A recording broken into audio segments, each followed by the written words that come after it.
Hello again, this is Victor James, author of the Megacosm, and we're back with another TMT edition where we fight toxic masculinity by consuming more toxic masculinity. And this time I want to focus on Donnie Yen's classic that really doesn't get that much attention, and that is The Kung Fu Master. I think the reason The Kung Fu Master doesn't get as much attention as the rest of his films is because it's not a movie, but billed more as a Kung Fu soap opera. What we received here in America in 1994 was 30 episodes, but I've read and heard that it ran for 41 episodes in China, which makes sense because the version I watched felt a little rushed in the end. But the shorter runtime does not take away from the sprawling story they were able to accomplish. The Kung Fu Master is about the final stages of the Ming Dynasty, as the Manchu Qing Dynasty is on the march and the Han are in decline. Donnie Yen's character is based on the real-life martial artist, I hope I don't get this name too wrong, Hung Hae-gun, founder of Hung Gar Kung Fu. Quick fun fact, I studied Hung Foot Kung Fu for a time, which is a combination of Hung Gar and Foot Gar Kung Fu, so shout out to Sifu Taiyam. But back to the story. So the plot of Kung Fu Master is simple but rather intriguing.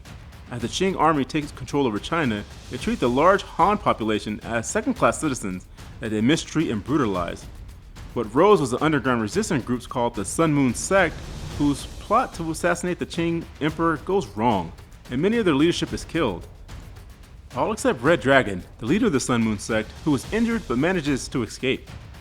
Hae-gun has recently returned to his village after training in martial arts, and he's appalled by the condition. The Qing are cruel and brutal, but things are worse for Hae-gun at home, where relationships are strained with his father, Hung Tin Nam. Things become worse for Hae-gun when he realizes his father works for the Qing government as a trainer for their army. Feeling ostracized from his father, and feeling growing resentment and anger towards the Qing government for the classism, Hae-gun becomes fascinated with Red Dragon. Yet despite his efforts, Red Dragon constantly rejects Hae-gun's participation in the Sun Moon Sect. It isn't until later that Hae-gun finds out that it's actually his father, Tin Nam, who is Red Dragon. His mother knows all about his father's activities, and they all work together to reconstruct the Sun Moon Sect to fight the Qing. I always appreciated the fact that the Kung Fu Master pulls from real-world events. While of course storylines have been embellished to fill out for a television show, when you read about the rise of the Qing dynasty, there really were indeed severe animosity between the Manchu and the Han, who were loyal to the Ming. This gives the Kung Fu Master an air of authenticity as Hae-gun meets and works with several figures renowned throughout Chinese history, such as folk hero Feng Sayuk in Yim Wing Chun, who went on to found the famous Wing Chun Kung Fu style.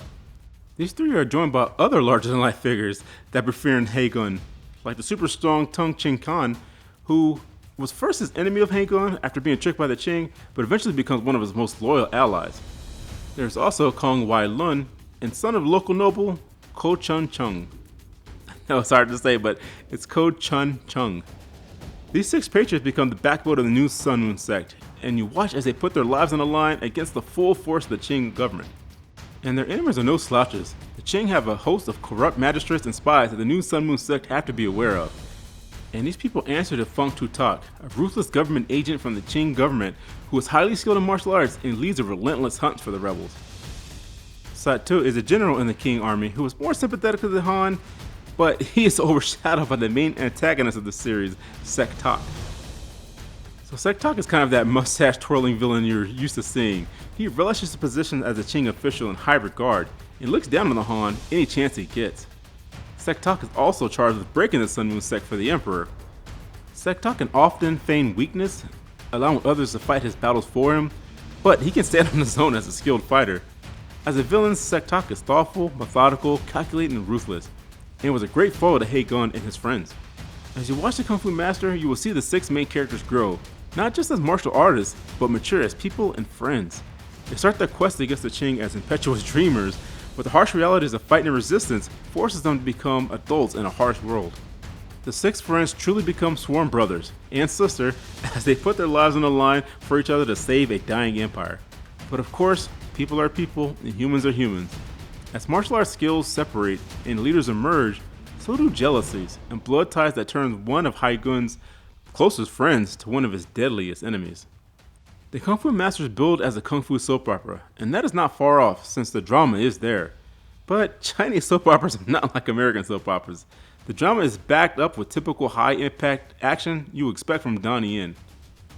Wire Fu in 1994 was relatively new back then, so some scenes may not hold up today, but the fights are still unmatched, and the story is chock full of friendship, revenge, betrayal, and admittedly heartache as the Sun Moon sect retreats to Shaolin and make their final stand. Now, I can't find the Kung Fu Master streaming anywhere, legally of course, so just bite the bullet and get the DVD, because it's still surprisingly cheap and physical media is king. So I want to remind you about my first novel, Fiasco Adventures, that's available on Amazon.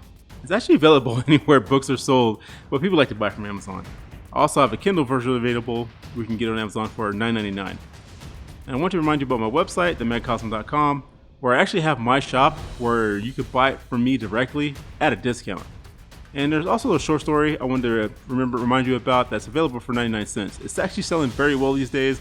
People are liking this story, so go ahead and pick it up. Also on my website, you can read short stories for free. So these short stories, Liquid Bank, Carry On the Cleaner, and the book, these are available for free. They're all complete. Just go ahead and read them for free. And if you're interested, you can read the first chapter of Fiasco Adventures for free, just to see if it's something that you actually want to purchase. And if my website's not your thing, go ahead and go to my Substack, where you can read pretty much the same stories on my Substack.